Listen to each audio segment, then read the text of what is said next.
એક શનિવારે નાનકડો છોકરો શાળાએથી ઘેર આવ્યો અને તેણે પોતાના પિતાને કહ્યું, મારા શિક્ષકે અમને ઘરકામમાં એક કામ સોંપ્યું છે, 10 જણને ભેટવાનું અને તેમને કહેવાનું કે ધીરજ રાખો, જીવનમાં શ્રદ્ધા રાખો અને હું તમને ચાહું છું. તેના પિતાએ કહ્યું, કંઈ વાંધો નહીં, હું કાલે તને મોલમાં લઈ જઈશ, ત્યાં તું આ કામ પતાવી શકીશ.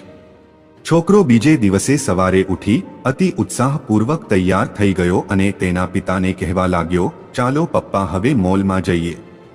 બહાર ખૂબ જોરથી વરસાદ પડી રહ્યો હતો એટલે પિતાએ કહ્યું, બેટા થોડી વાર રહીને જઈશું, અત્યારે આટલા વરસાદમાં મોલમાં કોઈ નહીં હોય. પણ છોકરાએ તો જીદ જ પકડી.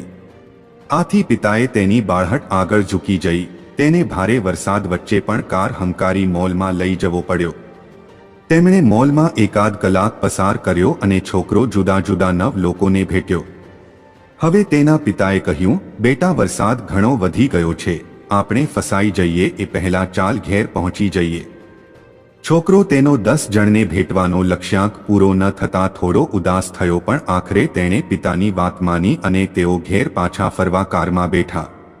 તેઓ થોડા જ આગળ વધ્યા હતા ત્યાં એક ઘર માર્ગમાં સામે જ દેખાયું. તેના તરફ આંગળી ચીંધતા છોકરાએ પપ્પાને કાકલુદી કરી કાર થંભાવવા કહ્યું અને ઉમેર્યું, પપ્પા મને પેલા ઘરમાં જઈ આવવા દો, મારે એક જ જણને ભેટવાનું બાકી છે, મને ચોક્કસ એ ઘરમાં કોઈક મળી જશે અને હું મારું ઘરકામ પૂરું કરી શકીશ. પિતાએ પોતાના નાનકડા પુત્રની ઈચ્છા પૂરી કરવા કાર બાજુએ લીધી અને થોભાવી.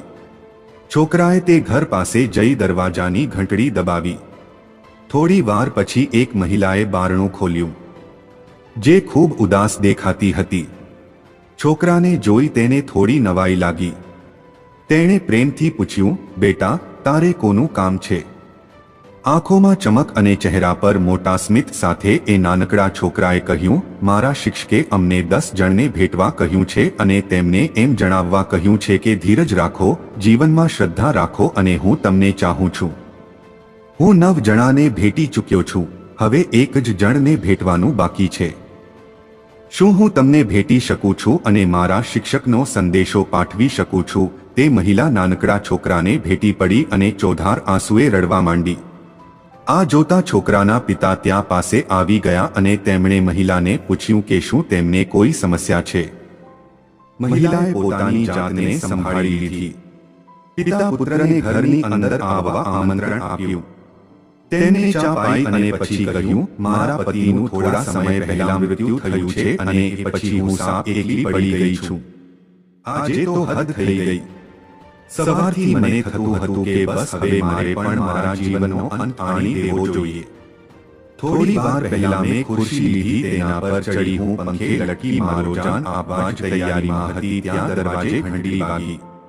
મને આશ્ચર્ય થયું કે મને મળવા તો કોઈ આવતું નથી, તો પછી અત્યારે બારણે કોણ આવ્યું હશે? મેં કુતૂહલવશ દરવાજો ખોલ્યો અને ત્યાં આ દેવદૂત આવીને મને કહે છે, ધીરજ રાખો, જીવનમાં શ્રદ્ધા રાખો અને હું તમને ચાહું છું. મને ખાતરી છે કે ચોક્કસ ઈશ્વરે પોતે મને આ સંદેશો તમારા પુત્ર દ્વારા મોકલ્યો છે. મારી મરવાની ઈચ્છા અને ઉદાસી ગાયબ થઈ ગયા અને હવે મને જીવવા એક નવું બળ મળ્યું છે. યાદ રાખો, હંમેશા હકારાત્મક વિચારો લોકો સાથે વહેંચો, લોકોની પડખે ઊભા રહો. કંઈ બીજું ન કરી શકો તો માત્ર તેને સાંભળો. કદાચ તમે કોઈકનું જીવન બચાવવાનું એક માધ્યમ બની શકશે.